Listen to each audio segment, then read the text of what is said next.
Hello दोस्तों, कैसे हो आप सभी। स्वागत करते हैं आप सभी का जे एच गुरु में। तो दोस्तों आज जो है कि झारखंड उत्पाद सिपाही परीक्षा 2024 के लिए जीके जीएस का प्रैक्टिस सेट नंबर 3 लेके आए हुए, क्योंकि इससे पहले ऑलरेडी हम सभी 2 प्रैक्टिस सेट कंप्लीट कर चुके थे जो बिल्कुल आपके एग्जाम पैटर्न पर दिया जा रहा है। तो जिसका भी एग्जाम होने वाला है तो ये प्रैक्टिस सेट आपके लिए मोस्ट इंपॉर्टेंट है। तो चलिए शुरू करते हैं। और देखिए आप सभी के लिए एप्लीकेशन पे भी क्लासेस हम शुरू कर दिए हैं। तो जो भी दौड़ निकाल चुके हैं और एग्जाम का तैयारी कर रहे हैं तो एप्लीकेशन पर जाकर क्लासेस को ज्वाइन करके तैयारी आप सभी कर सकते हैं। मिनिमम फी में हम आपको तैयारी करवाने वाले हैं। ज्वाइन कैसे करना है आप सभी को, तो एप्लीकेशन का लिंक हम डिस्क्रिप्शन में प्लस में कमेंट बॉक्स में पिन कर दिए, अन्यथा डायरेक्ट आप सभी जे एच गुरु के नाम से सर्च कर लीजिएगा प्ले स्टोर पे और उसके बाद डाउनलोड करके आप सभी डायरेक्ट ज्वाइन कर सकते हैं वहां पर आप सभी।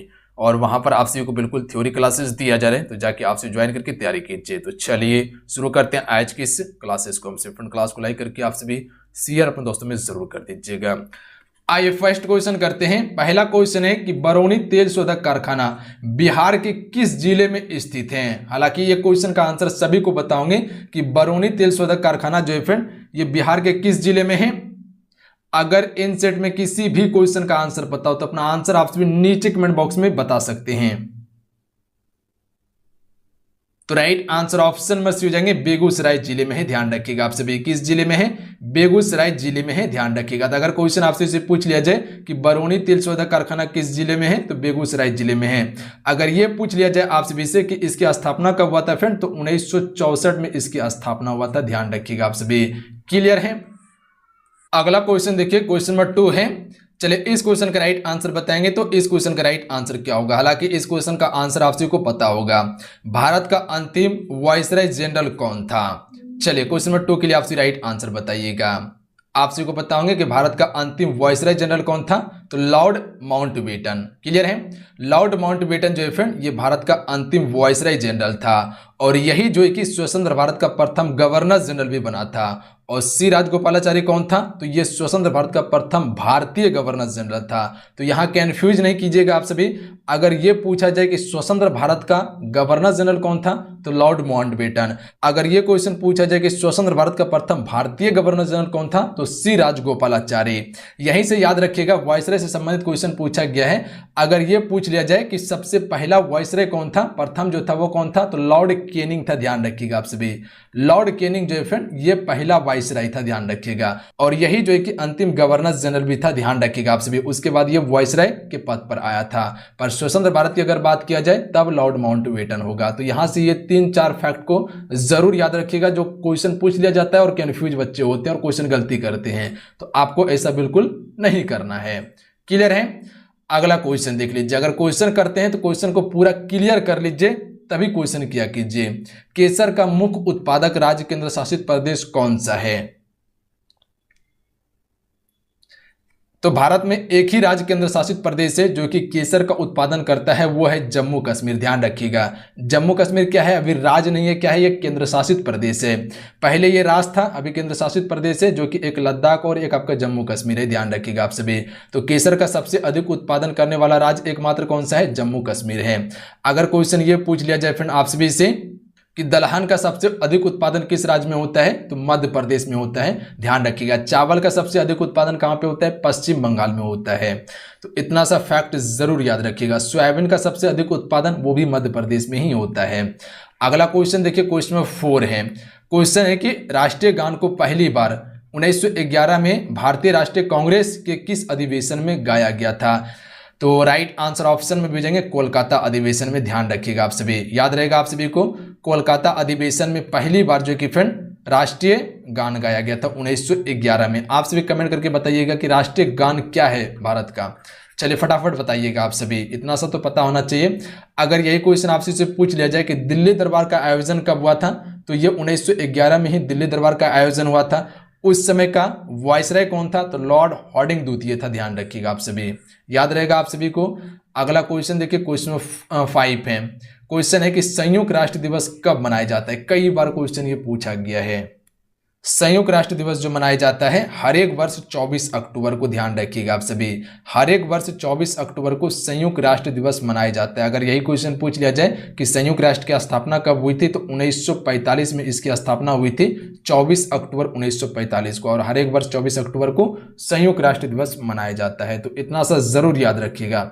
अगर आपसे से क्वेश्चन पूछ लिया जाए कि विश्व पर्यावरण दिवस कब मनाया जाता है, तो अभी हाल फिलहाल में मनाया गया है 5 जून को, हर एक वर्ष विश्व पर्यावरण दिवस मनाया जाता है। इतना सा क्लियर है। अगला क्वेश्चन देखिए, अगला क्वेश्चन देख लीजिए, एशिया के नोबेल शांति पुरस्कार के रूप में किस पुरस्कार को जाना जाता है? यानी कि एशिया का शांति नोबेल पुरस्कार जो कहा जाता है वो किसे कहा जाता है? तो मैग्सेसे पुरस्कार को कहा जाता है, ध्यान रखिएगा। रमन मैग्सेसे पुरस्कार को एशिया का शांति का नोबेल पुरस्कार कहा जाता है। इसकी स्थापना की अगर बात किया जाए तो इसकी स्थापना 1957 में किया गया था, ध्यान रखिएगा आप सभी। अगला क्वेश्चन कर लेते हैं, सार्वभौमिक स्वीकार रक्त समूह जो है वो कौन सा है? यानी कि वो स्वीकार कर सकता है, किसी को दे नहीं सकता, स्वीकार कर सकता है। तो स्वीकार करने की अगर बात किया जाए तो वो कौन सा हो जाएगा? ए और बी होगा, ध्यान रखिएगा। ये जो है आपका सार्वभौमिक स्वीकारकारी रक्त समूह है। जबकि सर्वदाता कौन सा होता है? यानी कि वो किसी को दे सकता है, तो वो आपका ओ होता है। इसे क्या कहा जाता है? सर्वदाता। ये किसी को दान कर सकता है, किसी को दे सकता है। और स्वीकार जो किया जाता है वो ए बी होता है। अगला क्वेश्चन देखिए, दुनिया की सबसे ऊंची प्रतिमा स्टैच्यू ऑफ यूनिटी किस बांध के समीप स्थित है? यह दुनिया का सबसे ऊंचा प्रतिमा है जो कि सरदार वल्लभ भाई पटेल का है। तो यह जो फ्रेंड किसके समीप है? सरदार सरोवर बांध के समीप में है, ध्यान रखिएगा आप सभी। नर्मदा नदी पर निर्मित किया गया है इसे, स्टैच्यू ऑफ यूनिटी को। अगला क्वेश्चन देख लीजिए, निम्नलिखित में से किसने विजयनगर साम्राज्य की नींव रखी थी? देखिए, विजयनगर साम्राज्य की स्थापना जो कि फ्रेंड हरिहर और बुक्का ने 1336 में किया था। तो नींव की अगर बात किया जाए तो हरिहर और बुक्का होगा, यानी कि ऑप्शन में ए इसका राइट आंसर होगा। अगर इस दोनों को देखिएगा तो ये दोनों भाई थे आपस में, और ये काकतीय वंश के सेनापति थे। प्रधानमंत्री जनधन योजना किस वर्ष शुरू की गई थी? इसकी शुरुआत 2014 में, ध्यान रखिएगा आप सभी। जनधन योजना की बात किया जाए तो 2014 में किया गया था, और इसका डेट भी जरूर याद रखिएगा, 28 अगस्त 2014 को शुरू किया गया था। अगला क्वेश्चन है, किसी राज्य में राष्ट्रपति शासन किस अनुच्छेद के अंतर्गत लगाया जाता है? किसी भी राज्य में अगर राष्ट्रपति शासन लगना हो तो वो किस अनुच्छेद के तहत लगाया जाता है? तो अनुच्छेद 356 में ये वर्णित किया गया है, ध्यान रखिएगा। तो डी राइट आंसर है, ध्यान रखिएगा, अनुच्छेद 56 में वर्णित किया गया है। अनुच्छेद 52 के तहत कौन सा आपातकाल लगाया जाता है? तो अनुच्छेद 52 में लगता है राष्ट्रीय आपातकाल, ध्यान रखिएगा आप सभी। कौन सा आपातकाल? राष्ट्रीय आपातकाल लगता है अनुच्छेद 52 में। अनुच्छेद 360 की अगर बात किया जाए तो अनुच्छेद 360 में जो है कि आपका वित्तीय आपात लगता है, ध्यान रखिएगा। अगला है, हम भारतीय कला का स्वर्ण युग किसे कहते हैं? हम जो है कि भारतीय कला का स्वर्ण युग जो कहते हैं वो किसे कहते हैं? तो गुप्त युग को, ध्यान रखिएगा। गुप्त युग को जो कि फ्रेंड भारतीय कला का स्वर्ण युग कहा जाता है। याद रखिएगा आप सभी, काफी इंपॉर्टेंट क्वेश्चन है, कई बार क्वेश्चन पूछा जा चुका है कि भारतीय कला का स्वर्ण युग किसे कहा जाता है? तो गुप्त युग को कहा जाता है। गुप्त वंश के संस्थापक कौन थे? श्री गुप्त थे गुप्त वंश के संस्थापक। अगला क्वेश्चन देखिए, रॉलेट एक्ट डैश में पारित किया गया था, यानी कि रॉलेट एक्ट जो पारित हुआ था वो कब हुआ था? तो हम सभी को पता है कि ये 1919 में हुआ था रॉलेट एक्ट। अगर जलियांवाला बाग हत्याकांड की बात किया जाए तो वो कब हुआ था? तो वो 13 अप्रैल 1919 को ही हुआ था, ध्यान रखिएगा आप सभी। कहाँ पे हुआ था? अमृतसर में हुआ था। इसको और एक नाम से जाना जाता है, इसे हम सभी ब्लैक एक्ट भी कहते हैं, ध्यान रखिएगा। अगला क्वेश्चन है, निम्नलिखित में से किस कंपनी ने हाल ही में भारतीय नौसेना को एक स्वदेशी विमान वाहक IAC दिया है?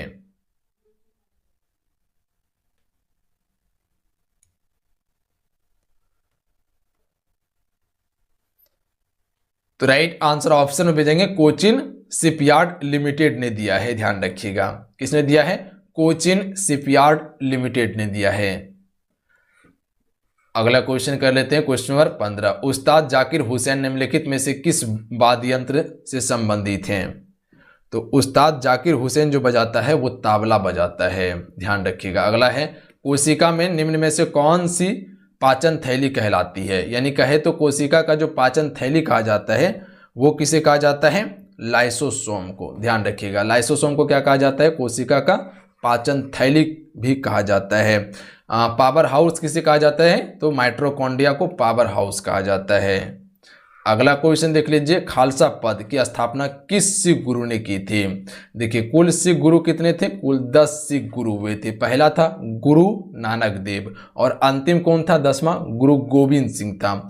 उसी ने खालसा पद की स्थापना की थी, यानी कि ऑप्शन में ए राइट आंसर है। ध्यान रखिएगा, गुरु गोविंद सिंह ने खालसा पद की स्थापना की थी। इसका जन्म कहाँ हुआ था? पटना में इसका जन्म हुआ था, ध्यान रखिएगा आप सभी।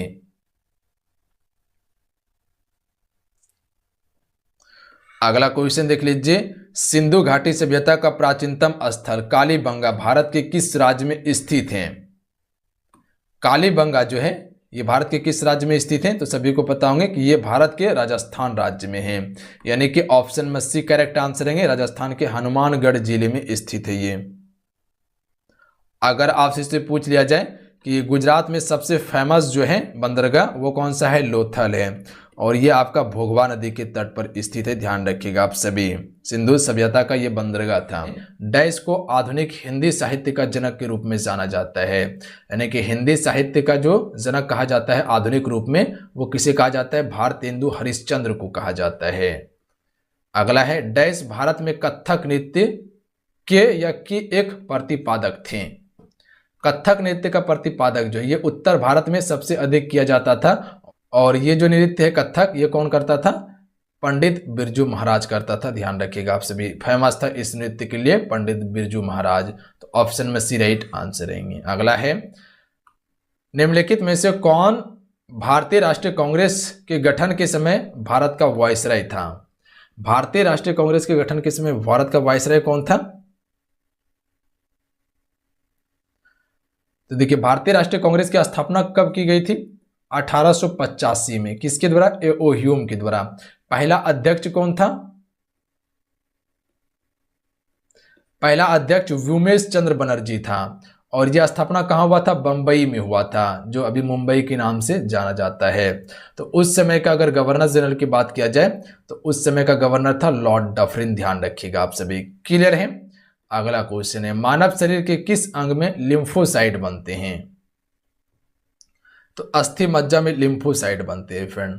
अगला है, भारत के पहले स्वदेशी विमान वाहक पोत IAC का नाम क्या है? स्वदेशी मतलब क्या होता है? जो देश में ही निर्मित हो, यानी कि विदेशी ना हो वो। तो वो जो है फ्रेंड INS विक्रांत है, यानी ऑप्शन में डी राइट आंसर रहेंगे। अगला क्वेश्चन देख लेते हैं, क्वेश्चन नंबर 24। क्वेश्चन है कि निम्नलिखित में से किसने भारत में लोकपाल एवं लोकायुक्त की नियुक्ति की सिफारिश की थी? तो यह क्या है? प्रथम प्रशासनिक सुधार आयोग ने, ध्यान रखिएगा। प्रथम प्रशासनिक सुधार आयोग ने भारत में लोकपाल एवं लोकायुक्त की नियुक्ति की सिफारिश की है। श्वेत क्रांति का संबंध किससे है? तो सभी को पता है कि श्वेत क्रांति का संबंध दुग्ध उत्पादन से है। अगला है, निम्नलिखित में से कौन सा तत्व बेकिंग सोडा का घटक नहीं है? तो देखिए बेकिंग सोडा का जो घटक नहीं है, कैल्शियम बेकिंग सोडा का घटक नहीं है, जबकि ऑक्सीजन, हाइड्रोजन और सोडियम बेकिंग सोडा का घटक है। गौतम बुद्ध ने महापरिनिर्वाण कहाँ प्राप्त किया? अगर महापरिनिर्वाण की बात किया जाए तो बौद्ध धर्म में इसे महापरिनिर्वाण कहा जाता है। मृत्यु को क्या कहा जाता है? महापरिनिर्वाण कहा जाता है बौद्ध धर्म में। तो इसे जो प्राप्त हुआ था कुशीनगर में, यानी कि कुशीनगर में इसकी मृत्यु हुई थी। बौद्ध गया में ज्ञान की प्राप्ति हुई थी, ध्यान रखिएगा। कपिल वस्तु में जन्म हुआ था, और प्रथम उपदेश सारनाथ में दिया था, जो धर्म चक्र परिवर्तन कहा गया था। प्रथम उपदेश को बौद्ध धर्म में कहा गया। अगला क्वेश्चन देख लीजिए। अगला क्वेश्चन देखिए, संविधान द्वारा कितनी भाषाओं को अनुसूचित भाषाओं के रूप में मान्यता दी गई है? अनुसूचित भाषाओं के रूप में मान्यता 22 भाषा को दिया गया है। देखिए भारतीय संविधान में कुल 22 भाषा का उल्लेख किया गया है, जो 8वीं अनुसूची में रखा गया है इसे। अगला है वायसराय लॉर्ड कर्जन ने डैश में बंगाल विभाजन किया था। तो अभी आपको बताए थे लॉर्ड कर्जन के बारे में कि बंगाल विभाजन जो है कि इसने 1905 में किया था, यानी ऑप्शन में सी राइट आंसर रहेंगे। अगला क्वेश्चन है निम्नलिखित में से कौन सा नमस्ते योजना का सही विस्तार है? नमस्ते योजना, तो राइट आंसर ऑप्शन में हो जाएंगे national action for mechanised sanitation ecosystem होगा, ध्यान रखिएगा नमस्ते योजना का सही विस्तार रूप। अगला है भारत का कौन सा राज्य आबादी में सबसे कम है? सबसे अधिक आबादी की बात किया जाए तो वो आपका यूपी उत्तर प्रदेश है। क्षेत्रफल में सबसे अधिक बात किया जाए, क्षेत्र में अगर बात किया जाए तो राजस्थान है, राजस्थान प्रथम स्थान पे है। और कम कौन सा है? तो गोवा का है, गोवा का कम है। तो सबसे कम आबादी की बात किया गया है तो सिक्किम का सबसे कम आबादी है, ध्यान रखिएगा आप सभी। तो यानी कि इसका ऑप्शन नंबर क्या हो जाएगा? Option number C correct answer रहेगा। अगर घनत्व में सबसे अधिक बात किया जाए तो वो क्या हो जाएगा? अपना बिहार राज्य हो जाएगा। अगला क्वेश्चन है क्वेश्चन नंबर 32। 1857 की क्रांति के उदय के समय भारत के गवर्नर जनरल कौन थे? तो आप सभी को पता होंगे कि 1857 की क्रांति का उदय जो हुआ था 10 मई से हुआ था। कहाँ से? मेरठ से हुआ था और ये दिल्ली तक फैला हुआ था। आपका जो है कि ये जो प्रारंभ हुआ था युद्ध रोहिणी गांव से हुआ था, जो कि आपका पड़ता है कहाँ पे? देवघर में पड़ता है। तो उस समय का गवर्नर जनरल की अगर बात किया जाए तो लॉर्ड कैनिंग था, ध्यान रखिएगा आप सभी। और इस युद्ध के बाद जो है कि फ्रेंड जो लॉर्ड कैनिंग था ये गवर्नर जनरल हुआ करता था, इसी को प्रथम वायसराय बनाया गया था। अगला क्वेश्चन है रेखा भारत और चीन के बीच सीमांकित करता है, यानी कि कौन सा रेखा जो है भारत और चीन के बीच सीमा निर्धारित करता है? तो हम सभी कह सकते हैं, कई बार आपको बताए भी हैं कि ये रेखा का नाम क्या है? मैकमोहन रेखा। कहाँ पे ये पड़ता है? तो ये आपका अरुणाचल प्रदेश में है और इस रेखा को चीन नहीं मानता। रेडक्लिफ लाइन जो है ये भारत और पाकिस्तान के बीच में है। ड्यूरंड ये भारत और अफगानिस्तान के बीच में है। पहले ये जो था फ्रेंड वो भारत और अफगानिस्तान के बीच में था, बट अब ये कहाँ पे है? भारत और पाकिस्तान के बीच में है। क्लियर है? अगला क्वेश्चन देख लीजिए। प्रकाश के एक स्पेक्ट्रम में कितने रंग होते हैं? प्रकाश का जो एक स्पेक्ट्रम होता है, प्रकाश का जो एक स्पेक्ट्रम होता है उसमें कितने रंग होते हैं? तो कुल कितने रंग होता है? एक स्पेक्ट्रम में 7 रंग होता है, ध्यान रखिएगा आप सभी। अगला क्वेश्चन कर लेते हैं क्वेश्चन नंबर 35। भारत में सिक्के जारी करने का अधिकार किसके पास है? यानी जो सिक्का जारी किया जाता है, नोट की बात नहीं किया जा रहा है, नोट आरबीआई जारी करता है, ध्यान रखिएगा। जिसे आरबीआई को बैंकों का बैंक कहा जाता है, ये नोट जारी करता है। जैसे कि 10 रुपया हो गया, उसके बाद जो है कि 20 रुपया हो गया, जितना भी कागज वाला नोट होता है वो सब आरबीआई जारी करता है। बट सिक्का जो होता है वो आपका भारत सरकार जारी करता है, तो ये अधिकार भारत सरकार के पास है। अगला है निम्नलिखित में से किसके शासनकाल में मुगल शासक अहमद शाह अब्दाली ने पहली बार भारत पर आक्रमण किया था? तो देखिए अहमद शाह अब्दाली की अगर बात किया जाए तो ये शाह आलम द्वितीय के समय में भारत पर आक्रमण किया था, ध्यान रखिएगा आप सभी। यानी कि ऑप्शन नंबर क्या हो जाएगा? बी करेक्ट आंसर हो जाएगा। और ये आक्रमण हुआ था कब? पहली बार 1748 ईस्वी में हुआ था। और उसके बाद जो है कि अहमद शाह अब्दाली के बीच में ही पानीपत का तीसरा युद्ध हुआ था 1761 में। किसके किसके बीच में? अहमद शाह अब्दाली और मराठाओं के बीच में हुआ था। मराठा बुरी तरह से पराजित हो गया था। अगला है निम्नलिखित में से कौन मौर्य काल का सबसे अच्छा ज्ञात प्रतिमान है? मौर्य काल का, तो ये स्तंभ है। ऑप्शन में ए राइट आंसर रहेंगे। अगर कोई भी चीज का पता लगाना है मौर्य काल से संबंधित तो वो स्तंभ से ही पता लगाया जा रहा है, तो अच्छा ज्ञात प्रतिमान है ये। अगला है रामकृष्ण मिशन की स्थापना किसने की? कई बार ये क्वेश्चन बता चुके हैं रामकृष्ण मिशन की स्थापना के बारे में। तो ये किसके द्वारा स्थापित हुआ था? स्वामी विवेकानंद के द्वारा। कब हुआ था? तो हम सभी कह सकते हैं कि 1897 में। अगला क्वेश्चन देख लीजिए। क्वेश्चन है 39 नंबर। कोयला एक जीवाश्म ईंधन है जिसका उपयोग बिजली और गर्मी पैदा करने के लिए किया जाता है। निम्नलिखित में से कौन सा कोयले की उत्तम श्रेणी है और जो शुष्क राख मुक्त आधार पर 87% से अधिक की कार्बन सामग्री है? वो कौन सा कोयले का रूप है? इस कोयला को हम सभी एंथ्रासाइट कोयला कहते हैं, ध्यान रखिएगा। ये जो कि फ्रेंड क्या है? शुष्क राख मुक्त आधार जो कि 87% से अधिक कार्बन सामग्री है इसमें। तो ऑप्शन में ए राइट आंसर रहेगा। अगला है मुख्यमंत्री बाल गोपाल योजना निम्नलिखित में से किस राज्य में शुरू की गई? तो मुख्यमंत्री बाल गोपाल योजना जो शुरू किया गया है राजस्थान राज्य में। अगला है प्रसिद्ध हिंदू धार्मिक स्थल अमरनाथ डैश में स्थित है। तो अमरनाथ कहाँ पे है? ये आपका है जम्मू कश्मीर में। याद रहेगा आप सभी को। सी करेक्ट आंसर रहेंगे। माता वैष्णो देवी की मंदिर कहाँ पे है? आपका जम्मू कश्मीर में ही है। अगला है भांखड़ा नांगल बांध किस नदी पर बनाया गया है? तो भांखड़ा नांगल बांध जो है ये सतलुज नदी पर है, ध्यान रखिएगा। याद रहेगा आप सभी को किस नदी पर? सतलुज नदी पर है। इसको इस प्रकार से याद रख सकते हैं, भांखड़ा नांगल, नांगल मतलब क्या होता है? इसको बोल रहा है कि मत गल, पर ये क्या कर रहा है? लूज होने के कारण गल रहा है। तो यहाँ देखिएगा सतलुज, लूज हो रहा है जिसके कारण से ये गलना शुरू कर रहा है। तो इसको बोल रहा है कि मत गल, पर ये लूज होने के कारण क्या हो रहा है? गल रहा है। तो इस प्रकार से याद रख सकते हैं कि जैसे लूज होगा तो वो गलना शुरू हो जाएगा। क्लियर है? अगला क्वेश्चन देखिए। क्वेश्चन है कि भारत के संविधान का कौन सा अनुच्छेद कानून के समक्ष समानता से संबंधित है? कानून के समक्ष समानता, चलिए बताएंगे। क्वेश्चन नंबर 43 के लिए राइट आंसर क्या होगा? तो कानून के समक्ष समानता की अगर बात किया जाए तो यह अनुच्छेद 14 में बताता है, यानी कि option number D right answer होगा। क्लियर है? अगला क्वेश्चन है कि वेलूर में होयसलेश्वर मंदिर किस प्रकार के मंदिर का उदाहरण है? देखिए उत्तर भारत का जो मंदिर है उसे हम सभी क्या कहते हैं? नागर शैली कहते हैं। ध्यान रखिएगा आप सभी, उत्तर भारत का जो मंदिर होता है उत्तर भारत का नागर शैली। अगर दक्षिण भारत की बात किया जाए तो उसे द्रविड़ शैली कहा जाता है। ध्यान रखिएगा आप सभी, द्रविड़ शैली कहा जाता है। दक्षिण भारत के मंदिरों को क्या कहा जाता है? द्रविड़ शैली कहा जाता है। और उसके बाद जो है कि बैसर शैली जो होता है वो नागर और द्रविड़ शैली से जो मिलकर बनता है उसे बैसर शैली कहते हैं। तो ये जो है कि तो होयसलेश्वर मंदिर जो है ये आपका बैसर शैली का उदाहरण है। अगला है निम्नलिखित में से किसने योजना आयोग का स्थान लिया है? तो आप सभी को बताऊंगे कि योजना आयोग की स्थापना 1950 में किया गया और पहली पंचवर्षीय योजना 1951 से लेकर 56 तक चला था। इसका अध्यक्ष की बात किया जाए तो पीएम यानी कि प्रधानमंत्री होता है, जो वर्तमान में प्रधानमंत्री हो। पहला प्रधानमंत्री पंडित जवाहरलाल नेहरू ही इसका अध्यक्ष था। तो क्वेश्चन पूछ लिया जाता है कि योजना आयोग का प्रथम अध्यक्ष कौन था? तो पंडित जवाहरलाल नेहरू था। और अभी जो है कि इसका नाम चेंज करके 2015 में जो है कि इसका नाम चेंज कर दिया गया योजना आयोग का।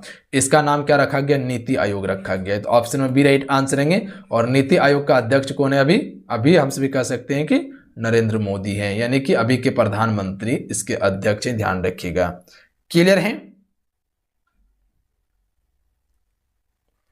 अगला क्वेश्चन देख लीजिए। मेगास्थनीज द्वारा लिखित पुस्तक इंडिका निम्नलिखित में से किस वंश के शासनकाल का वर्णन करती है? इंडिका। तो मेगास्थनीज किसके शासनकाल में भारत आया था? चंद्रगुप्त मौर्य के शासनकाल में भारत आया हुआ था। तो हमसे कह सकते हैं कि जिसके शासनकाल में ये भारत आया हुआ था तो उसी का सबसे पहले वो जिक्र करेगा, और उसी के दरबार में आया हुआ था तो उसी का सबसे पहले जिक्र होगा। तो यानी कि मौर्य वंश का इसमें विस्तार से वर्णन किया गया है। ऑप्शन में ए राइट आंसर रहेंगे। अगला है डैश भारत रत्न से सम्मानित होने वाले पहले संगीतकार थे?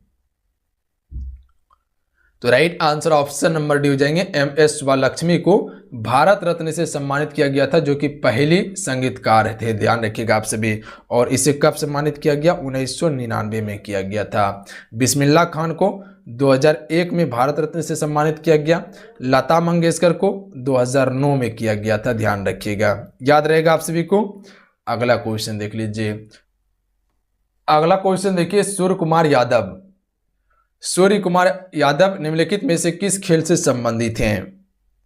तो सूर्य कुमार यादव जो है ये आपका क्रिकेट से संबंधित है। ऑप्शन में ए राइट आंसर रहेंगे।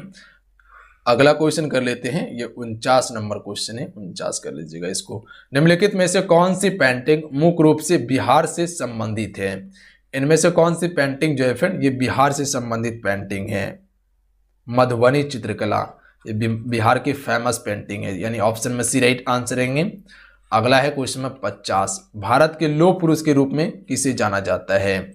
यानी कि भारत का लौह पुरुष जो कहा जाता है वो किसे कहा जाता है? सरदार वल्लभ भाई पटेल को भारत का लौह पुरुष कहा जाता है। इसे बिस्मार्क भी कहा जाता है, भारत का ध्यान रखिएगा। इसे सरदार की उपाधि जो दिया गया था बारदोली सत्याग्रह के बाद, इसे दिया गया था सरदार की उपाधि। तो इसका ऑप्शन नंबर क्या होगा, राइट आंसर रहेगा ए। क्लियर है। तो चलिए आज कितना है, आज के सेट में कुल 50 क्वेश्चन कवर किए हैं। आज का इस सेट कैसा लगा आप सबको नीचे कमेंट करके जरूर बताइएगा। अगर आज का इस सेट अच्छा लगा, हेल्पफुल हो तो क्लास को लाइक कीजिएगा और अपने दोस्तों में जरूर शेयर कीजिएगा फ्रेंड। और जाते जाते आप सभी इसे शेयर जरूर करके जाएंगे।